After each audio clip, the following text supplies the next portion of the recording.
สวัสดีครับผมเกฟนะครับวันนี้เนี่ยผมอยากจะมาคุยท็อปิกเกี่ยวกับเรื่องของโฟกัสผมรู้สึกว่าประเด็นนี้เป็นประเด็นที่ค่อนข้างมีปัญหากับผมค่อนข้างใช้เวลาแบบนานพอสมควรเพราะว่ามันจะมีช่วงหนึ่งที่โฟกัสแล้วก็ความคอนเซนเทรตหรือว่าความที่ผมต้องการทำอะไรบางอย่างให้มันเสร็จเนี่ยผมรู้สึกว่าผมไม่สามารถทำได้จริงๆคือขอใช้คำว่าเราเลยแล้วกัน คือเราเป็นคนคนหนึ่งเลยนะที่ไม่ได้มีโฟกัสมากขนาดนั้นไม่ได้ใส่ใจกับสิ่งหนึ่งแบบโฟกัสมากจริงๆอะไรเงี้ยยกเว้นเรื่องงานเนาะอันนี้คือเรารู้สึกว่าเรื่องงานเนี่ยเราอันนั้นเราต้องทำแบบบังคับต้องทำอะไรเงี้ยแต่คือเรื่องที่เช่นเราต้องทำในอนาคตเรื่องที่แบบเรื่องงานโปรเจกต์หรือว่าการบ้านอะไรก็ตามเนี่ยเรารู้สึกว่าเรามีปัญหาเรื่องโฟกัสมากๆเลย ซึ่งวันนี้เนี่ยเราอยากจะมาคุยกับทุกๆคนกันว่าเราทำยังไงถึงทำให้ตอนนี้เรามีโฟกัสมีเวลาทำงานแบบอาจจะไม่อย่าเรียกว่ามีเวลาดีกว่าเรียกว่าจัดเวลาให้กับการทำงานซึ่งเรารู้สึกว่าเราทำงานตอนนี้แบบต่อเนื่องขั้นต่ำก็5 ถึง 7 ชั่วโมงได้อะไรเงี้ยซึ่งวันนี้เราอยากจะมาแชร์ทริคคร่าวๆที่ไม่ได้หวือหวาอะไรเลยนะเราได้ยินมาจากฝรั่งอะไรเงี้ยแล้วเราก็ลองเอามาปรับใช้ดูว่าข้อไหนใช้ได้ข้อไหนใช้ไม่ได้แล้วรู้สึกว่า เราควรสรุปมาเป็นข้อให้กับเพื่อนที่หรือว่าเป็นคนที่ติดตามเราได้รู้ว่าวิธีการที่เราโฟกัสแล้วก็วิธีการที่เราจะเรียนหรือว่าทำอะไรก็ตามเนี่ยให้มันใช้เวลาได้นานๆเรียนให้นานๆเพราะว่าไม่ว่าจะทำอะไรบนโลกใบนี้การเรียนการทำงานการประสบความสำเร็จทุกอย่างเป้าหมายอ่ะมันต้องเริ่มมาจากการที่เราโฟกัสกับสิ่งหนึ่งมากๆซึ่งก่อนอื่นเลยเราอยากให้ทุกคนมาทำความเข้าใจกับคำว่าโฟกัส ซึ่งวันนี้เนี่ยเราเขียนเราเขียนใน iPad เนาะเดี๋ยวเราจะสกรีนช็อตเอาไว้ให้โฟกัสคำที่เราเชื่อว่าหลายๆคนน่าจะแบบเราเชื่อว่าหลายๆคนมีปัญหากับไอ้เรื่องเนี้ยโฟกัสเนี่ยเป็นสิ่งที่เรารู้สึกว่ามันฝังรากลึกมาสักพักแล้วแต่เราจะมาทำความเข้าใจคำว่าโฟกัสคืออะไรคือในความหมายเนี่ย โฟกัสจริงๆมันคือการที่เราทำบางสิ่งบางอย่างอย่างจดจ่อโดยที่ไม่มีสิ่งคือมันไม่ใช่ว่ามันไม่มีสิ่งรบกวนแต่มันคือการที่เราทำสิ่งนั้นอย่างจดจ่อถึงแม้จะมีสิ่งรบกวนแต่เราจะทำงานนั้นต่อไปนึกออกปะฉะนั้นเนี่ยเรามาเข้าใจมุมมองของการทำงานกันดีกว่าเวลาเราเปรียบเทียบคนคนหนึ่งเนี่ยสมมติเราเป็นคนคนหนึ่งแล้วกันอ่ะอันนี้เป็นเหตุการณ์สมมติคนสองคนเนี่ยมีเวลา1 ชั่วโมงเท่ากันถูกปะ แต่สมมุติว่าเราให้หนังสือเขาอ่านถูกปะสมมติเป็นหนังสือเล่มหนึ่งเป็นบุ๊กเอ่ออาจจะวาดไม่ค่อยดีสมมติเอาหนังสือเล่มหนึ่งคนที่หนึ่งเนี่ยอ่านได้20 หน้าส่วนคนที่สองอ่านได้40 หน้าเห็นอะไรปะทั้งที่เรามีเวลาเท่ากันคือ1 ชั่วโมงแต่คนหนึ่งอ่านได้แค่20อีกคนหนึ่งอ่านได้แค่40อ่านได้ตั้ง40กี่เท่า2 เท่า อันนี้คือความหมายของการที่เราโฟกัสหรือยิ่งบางคนเนี่ยใน1 ชั่วโมงเนี่ยถ้าสมมุติว่าเป็นหนังสือที่ชอบหรือว่าเราโฟกัสมากๆเนี่ยเราอาจจะถึงอ่านได้ถึงแบบ80 ถึง 100 หน้าเลยไอเล่มThe Millionaire Fast Lane อะเราอ่านชั่วโมงเดียวแบบ70 ถึง 100 หน้าเลยเพราะว่าเราค่อนข้างโฟกัสกับเล่มนี้มากๆแล้วเขาก็ต้องบอกว่าพี่หนุ่มจักรพงศ์เนี่ยเขาเขียนได้ค่อนข้างสนุกแล้วก็ถ้าใครอยากลองไปอ่านก็ลองไปอ่านดูเนาะเราเอามาที่อังกฤษด้วยแต่คือเราอยากหนังสือว่าโฟกัสเนี่ยมันทำให้การทำงานของเราเนี่ยลดระยะเวลาสั้นลงแต่เราได้งานที่คุณภาพหรือปริมาณที่มากขึ้นนั่นเอง ฉะนั้นสิ่งที่เรากำลังจะสื่อก็คือว่าโฟกัสจริงๆแล้วอ่ะมันช่วยทำให้เราลดเวลาการทำงานได้ มันช่วยให้เราทำอย่างอื่นได้มากขึ้น ซึ่งเรารู้สึกว่าการที่เราทำงานได้มากเนี่ยหรือคุณภาพของเวลาที่เราใช้มันได้มากเนี่ยทำให้สิ่งต่างๆในเวลาที่เหลือเรามีเวลาเยอะขึ้น มีเวลาไปยิมมีเวลาไปหาอะไรกินที่อร่อยๆหรือว่ามีเวลาไปโฟกัสทำงานอย่างอื่นที่เราอยากจะโฟกัสในอนาคตอะไรเงี้ยซึ่งเดี๋ยวเนี้ย เราอยากจะมาแชร์ทริคคร่าวๆเพราะว่าเราเชื่อว่าหลายๆคนน่าจะเจอมากเพราะเราเป็นคนหนึ่งที่เอ่มอันนี้เราย้อนไปนิดหนึ่งแล้วกันเพราะว่าเราเนี่ยเมื่อก่อนน่ะไม่แต่เข้าห้องน้ำเรายังต้องใช้โทรศัพท์ไม่แต่แบบต ตอนไปไหนมาไหนแล้วต้องแบบมีอะไรทำตลอดเวลาต้อง multitask ตลอดเวลาแบบทำหลายๆอย่างพร้อมกันดูวิดีโอนู่นวิดีโอนี่แล้วเราก็แบบทำหลายๆอย่างพร้อมกันหรือคลิปนี้เหมือนกันเราอยากให้ทุกคนลองโฟกัสโดยที่ไม่ลองสคิปไม่ลองไปดูคอมเมนต์ไม่ลองไปดูไซด์บาร์ว่าจะดูคลิปอะไรต่อลองโฟกัสกับคลิปนี้ให้จบแค่ฟังคลิปนี้ให้จบผมแค่รู้สึกว่าแค่นี้มันก็รู้สึกยากแล้วอะเคยรู้สึกว่ามันยากไหมเวลาเราดูคลิปแบบครึ่งชั่วโมง1 ชั่วโมงคนปัจจุบันเป็นไปได้ยากมากที่เราจะโฟกัสกับอะไรบางอย่างได้สกรีนไทม์หรือว่า watch time ปกติของเราอยู่ที่แบบเฉลี่ยสมมติครึ่งชั่วโมงคือ6 นาทีแรกคนก็ไปแล้วอะอะไรเงี้ยซึ่งเรารู้สึกว่าโฟกัสของคนเรามันต่ำลงเพราะสิ่งต่างๆโลกใบนี้มันหล่อหลอมให้ความโฟกัสของเราอะมันไม่อยู่กับที่แล้วมันแบบมันไม่ได้เจาะจงมากนึกออกปะโอเคงั้นเราจะไม่เสียเวลาแล้วกันเราจะมาเข้าสู่เนื้อหาเลยแล้วกันวิธีแรกเลยนะที่เรารู้สึกว่ามันค่อนข้างที่จะสำคัญมากๆในการที่เราสามารถทำงานระหว่างวันได้อันนี้ต้องบอกว่าเราเป็นคนทำงานตอนเช้ากับตอนบ่ายเนาะตอนกลางคืนทำด้วยแต่ว่าตอนกลางคืนจะเป็นงานที่ไม่ได้แบบเป็น low density แหละก็คือไม่ได้เข้มข้นหรือว่าไม่ได้หนักเท่ากับช่วงเช้ากับช่วงบ่ายสิ่งแรกที่สำคัญที่สุดเลยก็คือไดเอทหรือว่าอาหารการกินอาหารการกินเป็นสิ่งที่สำคัญมากๆในการที่เราจะคงเมนเทนเรื่องของประสิทธิภาพการทำงานเอาไว้ได้ซึ่งไดเอทที่เราจะสื่อเนี่ยคือวิธีการกินนั่นเองแต่ปัจจัยหลักๆที่เรากำลังจะสื่อก็คือเรื่องของคาร์บหรือว่าคาร์โบนั่นเองขอไปเรื่องของลายมือถ้าอ่านไม่ออกบอกได้นะครับคาร์โบไฮเดรตตัวคาร์โบไฮเดรตนี่แหละมันคือตัวปัญหาที่เราลองไปดูจากคลิปอื่นมาเราไปดูวิธีการโฟกัสของหลายๆคนมาเนี่ยตัวคาร์โบไฮเดรตเนี่ย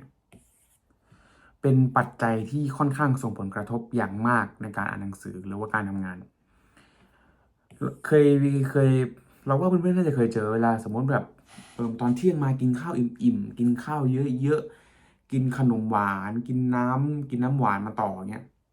ตอนบ่ายเกิดอะไรขึ้นง่วงรู้ไหมทำไมมันถึงง่วงเพราะว่าร่างกายของคนเราเนี่ยมันใช้พลังงานมากในการที่เราจะย่อยคาร์บเพราะไอ้ตัวคาร์โบไฮเดรตนี่แหละมันคือตัวที่มันสามารถที่จะมันเป็นตัวที่ค่อนข้างย่อยยากนึกออกปะเป็นตัวที่มันต้องใช้พลังงานเยอะในการย่อยซึ่งฉะนั้นเนี่ยไอ้ตัวคาร์บเนี่ยเราก็เลยบอกว่าปกติต้องบอกงี้เราอะปกติมื้อเช้าเราจะไม่กินอะไรอยู่แล้วเราทำ IF แต่ตอนเที่ยงเนี่ยเราก็จะพยายามลดคาร์บซึ่งเราจะกินคาร์บน้อยมากมื้อเที่ยงจริงๆเรากินคาร์บแบบน้อยจริงๆเรากินปกติเราแต่วันด้วยแต่ว่าโดยปกติเนี่ยเราอยากให้ทุกคนเลี่ยงหรือว่าลดก็ได้ครับมื้อเที่ยงลดคาร์บให้น้อยลงกินโปรตีนเพิ่มขึ้นกินวิตามินเพิ่มขึ้นกินสารอาหารที่มันเป็นใยเป็นผักเป็นผลไม้ผมอาจจะไม่ได้กินเยอะขนาดนั้นแต่ว่าแนะนำว่าอยากให้กินสารอาหารประเภทอื่นที่ไม่ใช่คาร์บนั่นเองซึ่งสิ่งที่เรากำลังจะสื่อก็คือว่าการที่เราไม่กินคาร์บเนี่ยหรือกินคาร์บน้อยลงหรือตัวเราเองที่เราไม่กินคาร์บเนี่ยมันช่วยให้เวลาเราโฟกัสกับการทำงานเนี่ยมันสามารถอยู่ได้นานขึ้นนั่นเองหรือสามารถกินคาร์บเชิงซ้อนก็ได้น้องเป็นคอมเพล็กซ์คาร์โบไฮเดรตอะไรเงี้ยซึ่งข้อดีของมันคือการที่ทำให้เราเนี่ยโฟกัสกับการทำงานได้ค่อนข้างนานมากขึ้นเยอะจริงๆแบบจากปกติใช่ปะเราทำงานแบบ2 ชั่วโมงแล้วก็เริ่มง่วงแล้วอะไรเงี้ยแต่ว่าแบบหลังๆมาเราเริ่มแบบมันเริ่มลดลงมันเริ่มแบบความต้องการในการแบบไปทำอย่างอื่นมันเริ่มลดลงมันทำให้เราโฟกัสกับงานทำงานไม่ง่วงไม่มีอะไรที่มันแบบ distract เราในการทำงานอะไรเงี้ยซึ่งตรงนี้นี่แหละคือสิ่งเป็นทริคแรกเลยนะมันอาจจะไม่ถูกกว่ามากแต่ว่ามันคือทริคแรกของเราในการที่เลี่ยงกินคาร์บในการทำงานในระหว่างวันที่เราทำงานอะสมมุติเราทำงานเช้าถึงเย็นเงี้ย9 โมงถึง5 โมงเย็นมื้อเที่ยงมื้อเช้าเราอาจจะกินบ้างแต่อาจจะไม่ต้องกินเยอะ แต่มื้อเที่ยงเนี่ยเราเราพยายามลดคาร์โบไฮเดรตอะไรเงี้ยปัญหาคือมื้อเช้าเนี่ยบางคนกินมื้อเช้าอะไรเงี้ยเราไม่ได้อยากจะห้ามหรือว่ายังไม่ได้อยากจะแบบต้องแบบ ต้องตัดคาร์บเลยเราไม่ได้แบบขนาดนั้น แต่ว่าถ้าตัดได้ก็ตัดเนาะเพราะว่าการทำ IF เป็นอะไรที่มีประโยชน์กับร่างกายมากๆมันช่วยทำให้ระบบอินซูลินในร่างกายลดลงระบบของน้ำตาลเนาะหรือว่าการไหลเวียนเลือดอะไรเงี้ยมันช่วยหลายๆอย่างซึ่งเราไม่ค่อยรู้ลึกมาก แต่ว่าเรารู้แค่ว่ามันช่วยให้เวลาอ่านหนังสือเวลาทำงานเนี่ยมันค่อนข้างโฟกัสเนาะโอเคอันนี้คือเรื่องที่หนึ่งเดี๋ยวเราเขียนโน้ตเอาไว้ด้านบนเนาะ brief ก็คือสรุปคร่าวๆเนาะอันที่หนึ่งคือ diet อันที่สองถัดมาสิ่งที่สองก็คือเรื่องของ morning หรือว่าช่วงกิจวัตรยามเช้านั่นเองกิจวัตรยามเช้าเนี่ยเป็นปัญหาที่หลายๆคนค่อนข้างเจอเพราะว่าบางทีเราทำ IF แล้วก็มื้อเช้าเราไม่ได้กินแล้วมันหิวฉะนั้นเราก็เลยคิดว่าถ้าเป็นไปได้อาจจะแบบมีสแน็คนิดๆหน่อยๆอาจจะมีแบบโปรตีนบาร์มีแบบpre-workout หรือว่าแล้วแต่คนเนาะอันนี้แล้วแต่ความชอบแต่พยายามเลี่ยงคาร์บอย่างที่เราบอกไปก่อนหน้านี้ทีนี้ morning routine เรากำลังจะสื่อว่าอะไร morning routine สิ่งที่เราจะสื่อก็คือว่าสิ่งที่เราสามารถลดได้เลยนะอันดับแรกเลยก็คือเรื่องของการที่เราไม่เล่นโทรศัพท์ในยามเช้าตอนเช้าเนี่ยเราเคยมีปัญหาอยู่ช่วงหนึ่งมากๆการที่เราแบบตื่นมาเล่นโทรศัพท์ตื่นมาแล้วแบบทำนู่นทำนี่เอาโทรศัพท์ไปดูถ่ายติ๊กต็อกถ่ายไอจีหรือว่าจริงๆเราไม่ค่อยถ่ายแต่ว่าแบบเข้าไปเล่นไอจีเข้าไปดูสตอรี่เข้าไปดู YouTube เนี้ยเข้าไปดู Netflix เข้าไปพักหรืออะไรเงี้ยสิ่งที่เรากำลังสื่อก็คือร่างกายของคนเราในตอนที่เราตื่นมาจากที่เวลาเราตื่นใช่ปะปกติสิ่งที่เรากำลังจะสื่อตรงนี้เลยก็คือเรื่องของความถี่ของสมอง คือความถี่ของสมองเนี่ยมันมีแบบความถี่แบบสงบนิ่งอันนี้คือความถี่แบบสงบแล้วก็ความถี่แบบเขาเรียกว่าวุ่นวายโอเคปะร่างกายสมองเราเวลาตื่นมาเนี่ยมันจะสงบโอเคปะร่างกายสมองของเราเนี่ยพอตื่นมาปั๊บมันก็จะแบบโอ้มันจะรู้สึกแบบมันสงบมันแบบตื่นมาแล้วมันรู้สึกเฟรชบางทีอาจจะไม่เฟรชงัวเงียแต่ไปล้างหน้าล้างตามาเราจะรู้เลยว่าเรามานั่งกับที่เนี่ยสมองเราจะสงบเราจะนิ่งเราจะใช้เวลากับอะไรบางอย่างได้ค่อนข้างนานแต่เมื่อไหร่ที่เราไปเล่นโทรศัพท์ไปเล่นถ่ายทวิตเตอร์ไปกินอาหารคาร์บซูการ์เยอะๆไปเล่นเกมไปใช้เวลาที่มันแบบอินเทนเยอะๆฟังเพลงหนักๆดังๆสิ่งที่ตามมาคืออะไรจากคำพูดของผมก็เริ่มรู้สึกเลยใช่ปะ ความอินเทนส์ความหนักความคือมันเข้าใจได้นึกออกใช่ไหมความถี่ที่มนุษย์ของคนเราเนี่ยเวลาเราแบบสงบเรานั่งสมาธิเราอยู่นิ่งเราทำงานเราอ่านหนังสือความสงบของสมองความถี่ของสมองมันจะอยู่นิ่งฉะนั้นเนี่ยเราก็เลยกำลังจะสื่อว่าสมองเราออกแบบมาให้สงบหรือว่าแบบเวลาทำงานเนี่ยเราต้องใช้ความถี่ของการสงบนึกออกปะเวลาเราทำงานเราต้องใช้ความถี่ของการสงบโอเคไหม ฉะนั้นสิ่งถัดมาอันที่สองคือ อย่าทำอะไรที่หลุดหรือว่าใช้ความถี่เยอะๆคือเรายกตัวอย่างได้ไม่หมดหรอก เช่นแบบโทรศัพท์เล่นเกม ดูหนังฟังเพลงหนักๆหรือว่าไปทำงานที่แบบใช้แรงเยอะๆ intense หรือว่าไม่บอกปะความที่แบบมันหนัก แล้วมันทำให้สมองต้องคิดเยอะ หรือแบบเรื่องบางเรื่องที่คือเราไม่ได้บอกว่าการทำงานที่แบบคิดหนักมันไม่ใช่อย่างนั้นนะคือการที่เราวุ่นวายอ่ะคือทำหลายๆอย่างมากเกินไปเข้าห้องน้ำดูโทรศัพท์เนี่ยเป็นตัวที่เรารู้สึกว่ามันเป็นปัญหาหลักเขาบอกเลยว่าโทรศัพท์เป็นสิ่งที่ทำให้เราหลุดดิสแทรกแล้วก็มีโฟกัสน้อยลงมากๆเพราะไอ้โทรศัพท์เครื่องเดียวเนี่ยฉะนั้นยามเช้าเราก็เลยพยายามเลี่ยงถ้าคุณจำเป็นต้องใช้แบบมันมีช่วงนึงเราต้องโพสต์คลิปอะไรเงี้ยเราก็โพสต์ เสร็จดูคาล endar วันนี้ทำอะไรบ้างเสร็จจบแค่นั้นไม่ทำอย่างอื่น ถ้าคุณจะใช้โทรศัพท์จริงอย่าใช้โทรศัพท์เพื่อการสื่อสาร เพราะการคุยหรือการตอบโต้เนี่ยคุณจำเป็นที่จะต้องเปลี่ยนขึ้นความถี่คุณต้องเปลี่ยนวิธีการคุยมันอาจจะมีอารมณ์ที่มันแบบขึ้นลง ซึ่งตรงนี้ผมแนะนำว่าพยายามที่จะเลี่ยง ถ้าเลี่ยงได้เป็นช่วงบ่ายก็ได้ครับ หรือแบบหลังเที่ยงอะไรเงี้ยให้ช่วงเช้าเป็นช่วงที่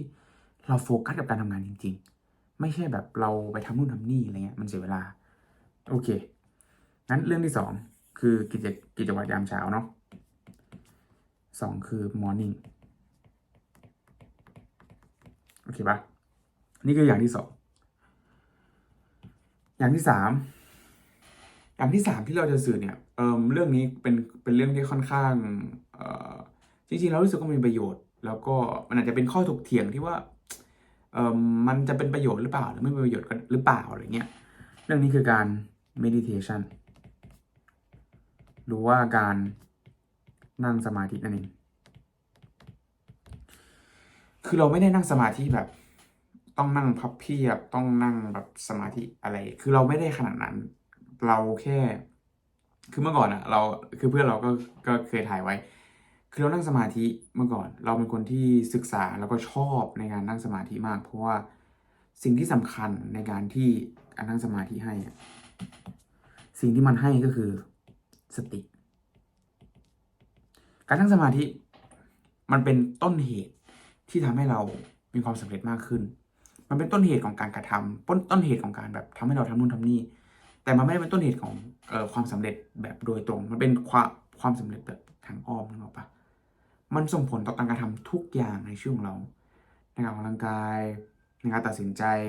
ในการคิดในการเลือกในการทำอะไรหลายๆอย่างการนั่งสมาธิมันช่วยให้เราคิดให้มันถี่ถ้วนมากขึ้น ซึ่งเวลาที่เราจะนั่งสมาธิอ่ะเราชอบนั่งสมาธิก่อนทำงาน หลายๆคนอาจจะเริ่มนั่งสมาธิจาก5 นาที10 นาทีไปจนถึง20 นาที ซึ่งตอนนี้เราอยู่ที่ประมาณ20 นาที เราไม่ค่อยอยากให้มันเกินนั้น อาจจะเกินนั้นก็ได้ครับ ของพี่บางคนที่ของเราของช่องของเราอะไรเงี้ยครับเขานั่งสมาธิได้เกือบ2 ชั่วโมง อันนั้นคือผ่านจุดที่แบบตัด distract ออกหมดเลย ตัดสิ่งที่ไม่สำคัญออกหมดเลย เขาเลือกที่จะทำสิ่งที่สำคัญที่สุดในชีวิตของเขา เพราะสุดท้ายแล้วอ่ะวันหนึ่งอ่ะมันมีคุณภาพหรือเปล่า มันอยู่ที่ว่าคุณทำสิ่งที่สำคัญหรือเปล่านึกออกปะมันอยู่ที่สิ่งที่เราทำว่าเราทำสิ่งที่สำคัญมากขนาดไหน เหมือนกับถ้าหลายๆคนคงเคยได้ยินเรื่องของขวดแบบที่มันเป็นขวดที่เอาไว้ใส่พวกโอหินก้อนใหญ่ทรายหรือว่ากรวดอะไรเงี้ย คำว่า meditation หรือนั่งสมาธิเนี่ยมันช่วยทำให้เราเลือกได้ว่าเราควรจะใส่ก้อนหินอันไหน ที่มันใหญ่ ซึ่งก้อนหินใหญ่ๆเนี่ยมันคือสิ่งสำคัญที่สุดนึกออกปะหรือบางทีอาจจะมีคำว่าเร่งด่วนเข้ามาด้วยนึกออกไหมอันนี้คือการเลือกว่าเราเลือกทำสิ่งที่สำคัญที่สุดเหมือนแบบเรื่องของหนังสือของไบรอันเทรซี่อย่างเงี้ยที่เขาบอกว่ากินกบตัวนั้นซะ กินกบตัวที่น่าเกลียดที่สุดตัวที่ไม่อยากทำที่สุด สิ่งที่เกลียดที่สุดทำมันเลยวันแรกทำสิ่งที่ยากที่สุด และทำสิ่งที่สำคัญที่สุด ถัดมาคือการใส่พวกก้อนกรวดสิ่งเหล่านี้คือเราขอใช้คำว่า work with low density แล้วกัน ก็คือการทำงานแบบความเข้มข้นต่ำโอเคปะการทำงานแบบความเข้มข้นต่ำแบบ เราทำงานแบบงานที่ต้องแบบเช็คอีเมลตอบอะไรเงี้ยอาจจะเป็นความถี่นิดนึงแต่ว่าเราสามารถทำงานเหล่านั้นได้ช่วงบ่าย ช่วงที่เราแบบต้องคิดวิเคราะห์กับทีมประชุมทีมอะไรเงี้ยเราก็ว่าช่วงแบบนั้นอะช่วงบ่ายค่อนข้างดี เพราะมันช่วยให้เราโฟกัสกับการ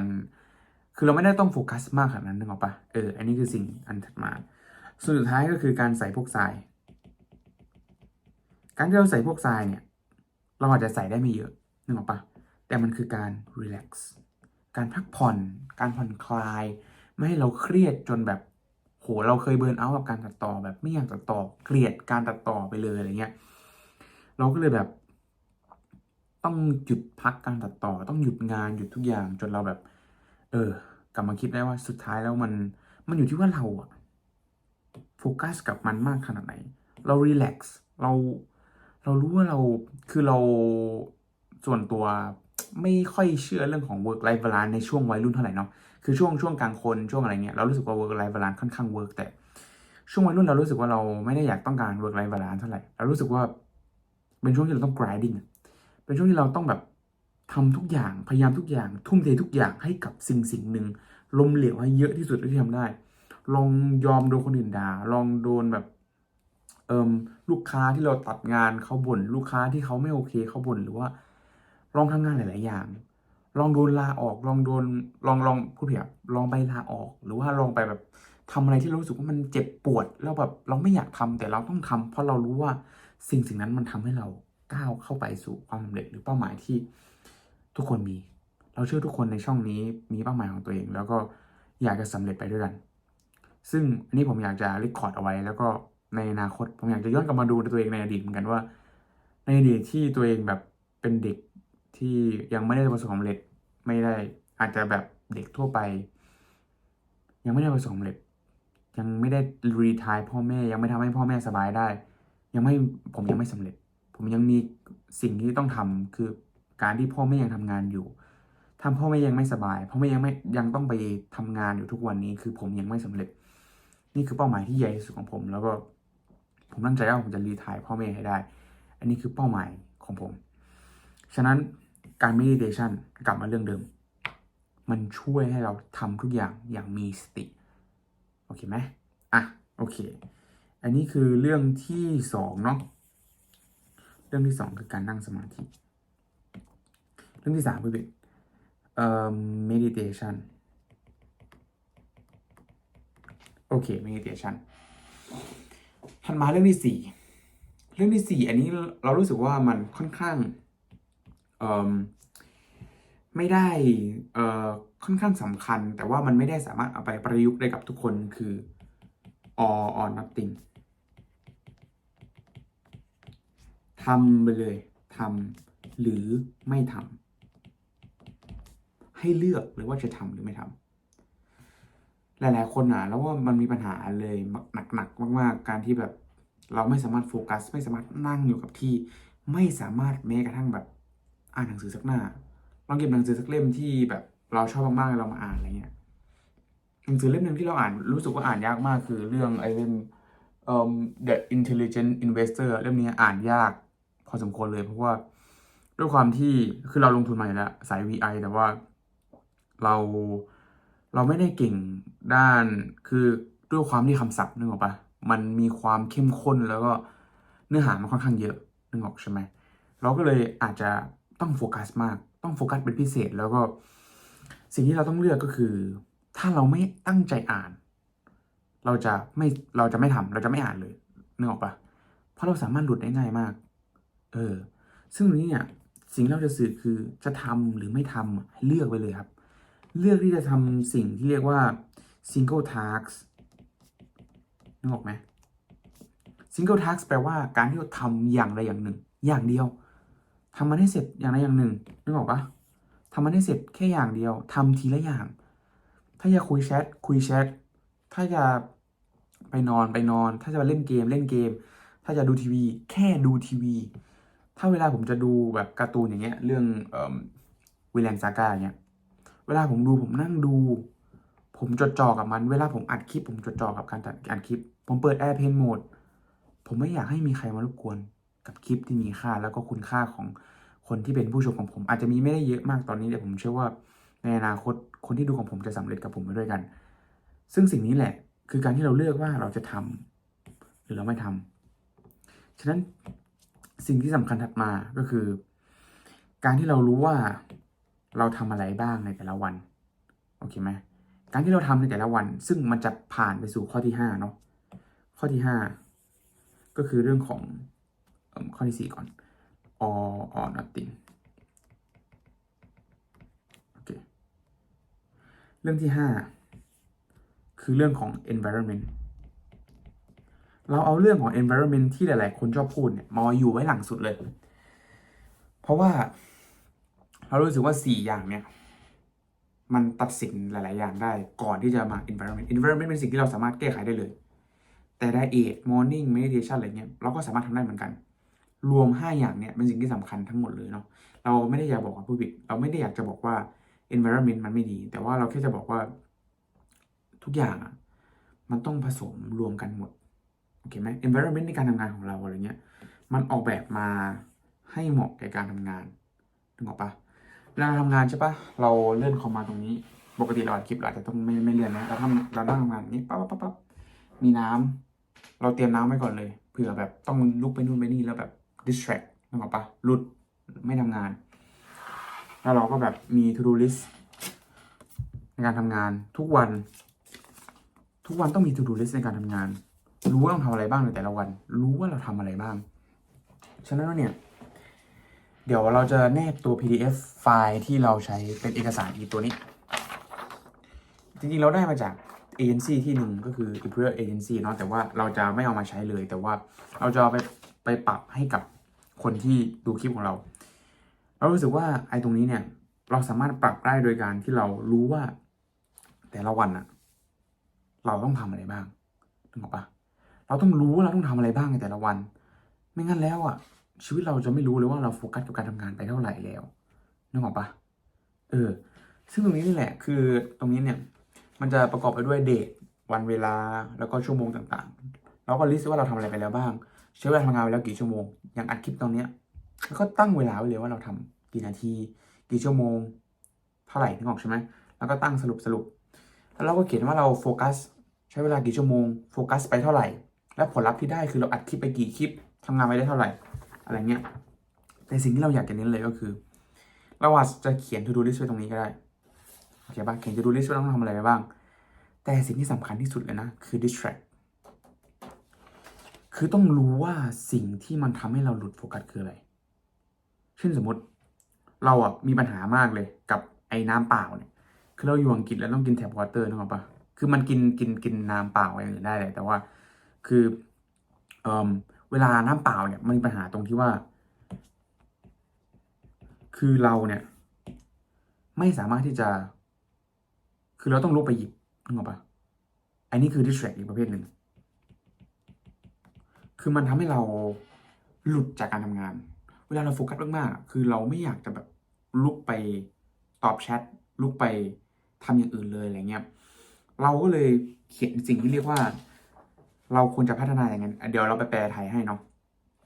เราจะเขียนว่าเราจะพัฒนายังไงได้บ้างกับสิ่งที่เรา distract วันแรกเนี่ยเราแทบจะมีแบบ10 อย่างนะต้อง7 ถึง 10 อย่างอาจจะไม่ได้มีโทรศัพท์ มีแม่โทรมาบ้าง มีหิวน้ำบ้างหิวข้าวเอ่มเรียกว่าอะไรครับมีแชทเด้งบ้างมีอีเมลเด้งมา โดยเฉพาะไอ้เรื่องของคือเราเป็นพวกบ้างานนึกออกปะแล้วเราก็แบบมีปัญหาเรื่องของการดูคาล endar คือเราดูคาล endar บ่อยมาก Google Calendar จนแบบเราดิสแทรกอะเราไม่โฟกัสกับงานสักทีอะนึกออกปะGoogle Calendar บ้างไปอาบน้ำบ้างหรือว่าแบบไปทำนู่นทำนี่อ่ะคือ distract มันเยอะมากนึกออกปะฉะนั้นวันแรกลองเขียนดูครับว่าสิ่งที่มันทำให้คุณหลุดจากการทำงานจริงๆอ่ะมันคืออะไร สิ่งที่มันทำให้แบบคนหลุดจากการแบบทำสิ่งที่สำคัญนะนึกออกปะซึ่งตรงนี้นี่แหละ เรารู้สึกว่า environment นะเราสามารถจัดองค์ประกอบได้มันมีเต็มไปหมดเลยครับ การที่เราสามารถจัดแบบจัดโต๊ะให้ดีจัดคอมจัดอะไรเงี้ยให้มันลงล็อกเหมือนเราจัดหนังสือให้มันดูน่าอ่านให้น่าหยิบ มันง่ายมากๆเลยครับ การที่เราสามารถจัด environment แบบเราอาจจะไม่ต้องจัดหวือหวาเหมือนกับคนที่เซตคอมอะไรมันไม่ต้อง เราแค่จัดให้มันเหมาะกับการทำงาน ให้มันแบบรู้ว่าต้องทำอะไร ไม่วางโทรศัพท์ไว้บนโต๊ะ ไม่วางแบบสิ่งที่มันทำให้เรา distract ไว้บนโต๊ะอะไรเงี้ยตรงนี้คือสิ่งที่เราเรียกว่า environment เนาะแต่สิ่งที่เราสำคัญที่สุดคือ distract คือสิ่งที่มันก่อกวนหรือมันกระตุ้นให้เราแบบหลุดโฟกัสอะไรเงี้ยซึ่งทั้งหมดเนี้ยก็คือสิ่งที่เรากำลังจะสอนหรือว่าคือไม่เรียกว่าสอนดีกว่าเรียกว่ามาแชร์ดีกว่าเพราะว่าเรายังเด็กแล้วเราก็เชื่อว่ามันยังเติบโตได้อีกเยอะเราอยากจะมาแชร์ให้กับคนที่มีปัญหาเรื่องของการโฟกัสแล้วก็เรื่องของการทำงานในอนาคตเนาะโอเคทั้งหมดนี้ก็คือ5สเต็ปในการที่เราปรับเอามาใช้จากช่องต่างๆจากหนังสือที่เราอ่านจากอะไรเงี้ยเราคิดว่าถ้าสมมติว่าหลายๆคนลองไปปรับใช้แล้วก็ลองเอาไปใช้จริงๆแบบมื้อเที่ยงกินคาร์บตอนเช้าทำงานแบบโฟกัสกับงานไม่แบบไม่ distract รู้ว่า distract มีอะไรบ้างแล้วเราแก้ปัญหาทีละจุดทีละจุดทีละจุดวันแรกคุณไม่มีทางที่จะโฟกัสได้เลยคุณจะเจอสิ่งนี้ distract เต็มไปหมดสิ่งนี้ก่อกวนเต็มไปหมดแต่วันที่2วันที่3วันที่4วันที่5คุณจะดีขึ้นเรื่อย และนี่คือสิ่งที่ผมอยากจะสื่อมากๆแล้วอยากจะทำให้ทุกคนเนี่ยพัฒนามากขึ้นในแต่ละวัน มีการนั่งสมาธิ ฝึกลองดูครับนั่งวัน ผมมานั่งอย่างนี้เลยครับผมยืนนั่งปิดตา นั่งคิดหายใจเข้าหายใจออก ผมนั่งสมาธิแค่นี้เลยครับ แล้วก็ตั้งเวลาใน iPhone แต่อย่าลืมปรับเสียงให้มันดีด้วย อย่าให้เสียงมันแบบตุ๊กตาตักไม่เสียงแบบตึ้งตึ้งตึ้งมันเดี๋ยวนี้ iPhone มันปรับเสียงได้ดีขึ้นแล้วพยายามนั่งสมาธิ แบบแค่นั่งให้เรารู้ว่า เราก็คุมโฟกัสที่การหายใจ รู้ว่าเราทำอะไรอยู่ตอนนี้ รู้ว่าเรากำลังคิดอะไรอยู่ ซึ่งตรงนี้เนี่ยเราก็เป็นวิธีการในการนั่งสมาธิเนาะถัดมาการดูจะทำหรือไม่ทำเลือกว่าจะทำหรือไม่ทำเลย ถ้าเรื่องนั้นเป็นเรื่องที่สำคัญและเป็นเรื่องที่ยากทำหรือไม่ทำโอเคปะสุดท้ายคือเรื่อง environment คือการจัดองค์ประกอบให้มันเหมาะสม และที่สำคัญคือ จัดการกับสิ่งรบกวน เพราะสิ่งรบกวนเป็นสิ่งที่แบบ เราเชื่อว่าหลายๆคนเจอในการอ่านหนังสือในการทำงานในการโฟกัสกับอะไรบางอย่างอ่ะการอ่านหนังสือเป็นสิ่งที่โคตรพูดผิดสิ่งที่รบกวนเป็นสิ่งที่โคตรจะแบบน่ารำคาญสำหรับเราที่สุดเลยฉะนั้น just พยายามจดมันออกมา เดี๋ยวอันนี้เราจะแนบ PDF ไว้ใต้ลิงก์เนาะถ้าใครจะดาวน์โหลดแล้วก็ไปปริ้นมาเราปริ้นมา40 ใบ แบบ30-40 ใบเอาไว้สำหรับเขียนทั้งเดือน เขียนทุกวันครับแล้วชีวิตคุณจะดีขึ้น คุณจะได้รู้ว่าสิ่งที่คุณทำแต่ละวัน คุณเสียเวลาไปกับอะไรบ้าง เสียเวลากับการเล่นโทรศัพท์ถ่าย TikTok ถ่ายนู่นถ่ายนี่ ซึ่งมันทำให้ชีวิตคุณเสียเวลาเปล่า ผมอยากจะมาลองให้ลองให้กลับมาลองคิด อยากให้เราหลาย ๆ คนลองกลับมาลองคิดว่าเราจะโฟกัสยังไงได้บ้าง ให้เราแบบทำกับสิ่งที่สำคัญอ่ะทำในสิ่งที่สำคัญ แล้วชีวิตคุณจะดีขึ้นเชื่อดิ